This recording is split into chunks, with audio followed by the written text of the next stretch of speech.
Everyone, welcome to commerce talkies network. Guys, आज के इस वीडियो में हम ये वाला क्वेश्चन समझने वाले हैं। प्रीवियस ईयर क्वेश्चन है, हमारा सीबीएसई बोर्ड में आया हुआ है और ये क्वेश्चन हम समझ रहे हैं। टॉपिक समझने के लिए टॉपिक ऑलरेडी हम कवर कर चुके हैं, तो वन बाय वन जितने भी सारे पॉइंट्स हैं वो सब हम डिस्कस करेंगे डिटेल। ठीक है, तो हम टेबल बना लेते हैं। हमारा ओवर सब्सक्रिप्शन का क्वेश्चन है ये। छोटी वाली टेबल अप्लाइड और अलॉटेड वाली। तो कंपनी अलॉट करना चाहती है, कंपनी ने इनवाइट की है 50,000 applications, 10 each at a premium of 10%. So 10% of 10 rupees will be one. The amount was payable as follows. तो अमाउंट इस तरीके से है: application 3, allotment 3. So now this one is including premium. It means 2 plus 1. Here 1 rupee is the premium and 2 rupees is the amount of allot. And balance on first and final call. So how we will calculate the first and final call, the balance on first and final call? As we know, the face value of the share is 10.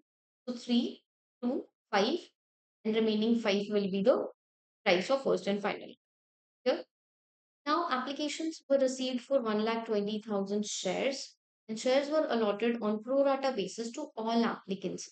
What does it mean, all applicants? It means 1,20,000 shares के लिए उन्होंने apply किया, company ने उनको 50,000 allot कर दिए, company ने किसी को भी रिजेक्ट नहीं किया है, सबको थोड़े थोड़े शेयर्स मिले हैं.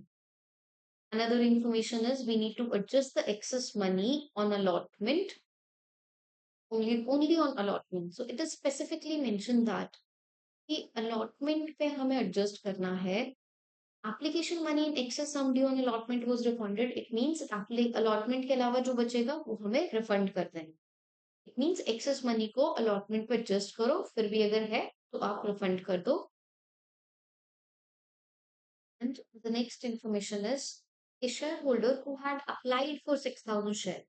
It means ये पर्सन इस कैटेगरी में है and he was not able to pay first and final call.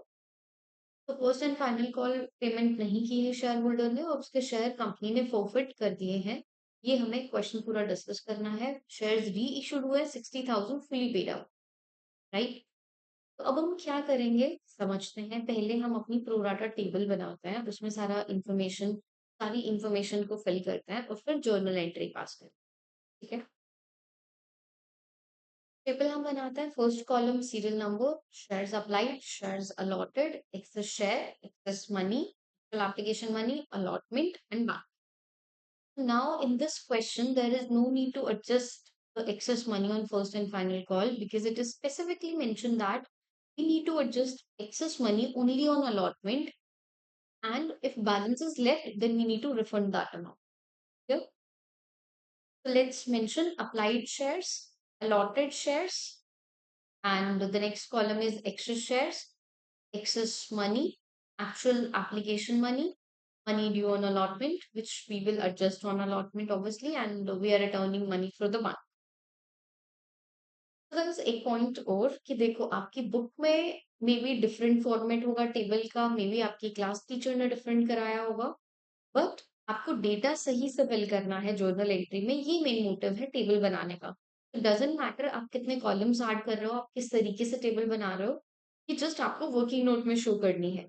Main points आपके मिलते हैं आपको जर्नल एंट्री की. ये टेबल हमारे लिए एक तरीके से कॉम्प्लीमेंट्री है, कि हमारे लिए टेबल हेल्प करेगी जर्नल एंट्री में डेटा फिल करने.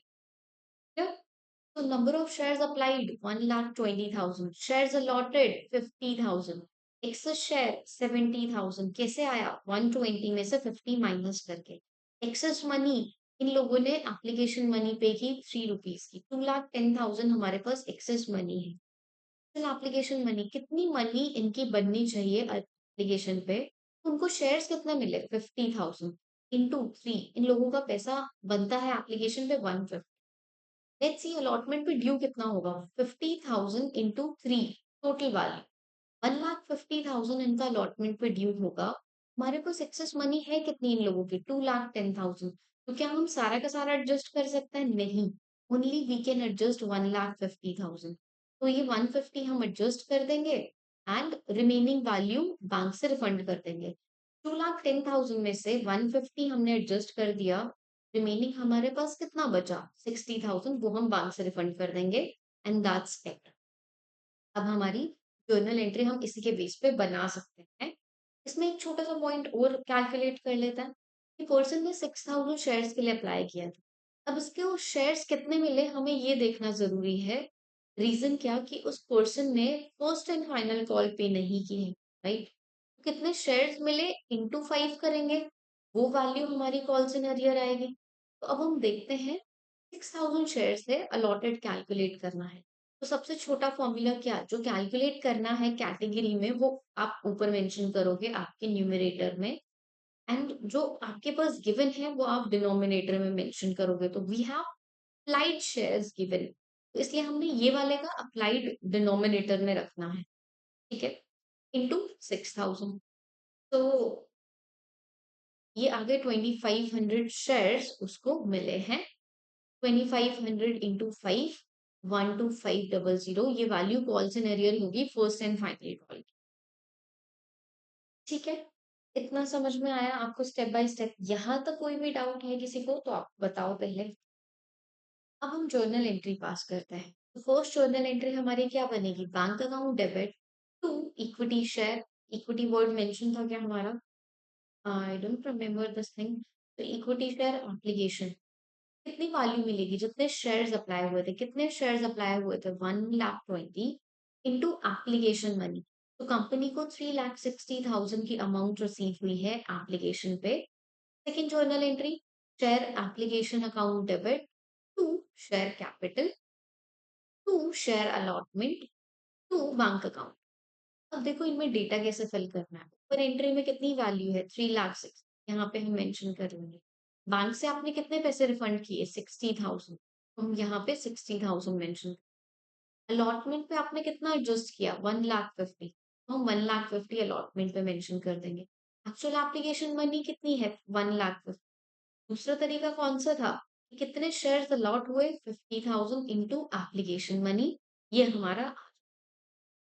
अब हम अलॉटमेंट ड्यू करेंगे तो हमारी जर्नल एंट्री क्या बनेगी? Share allotment account debit to share capital and value क्या आएगी? कंपनी ने कितने शेयर्स अलॉट किए? 50,000 टू सिक्योरिटी प्रीमियम भी आएगा बिकॉज इसके साथ हमारा सिक्योरिटी प्रीमियम था, राइट? तो 50,000 इंटू टू शेयर कैपिटल में और 50,000 इंटू वन सिक्योरिटी प्रीमियम में and total will be here. Allotment money receive करने की क्या एंट्री बनेगी? कोई एंट्री नहीं बनेगी।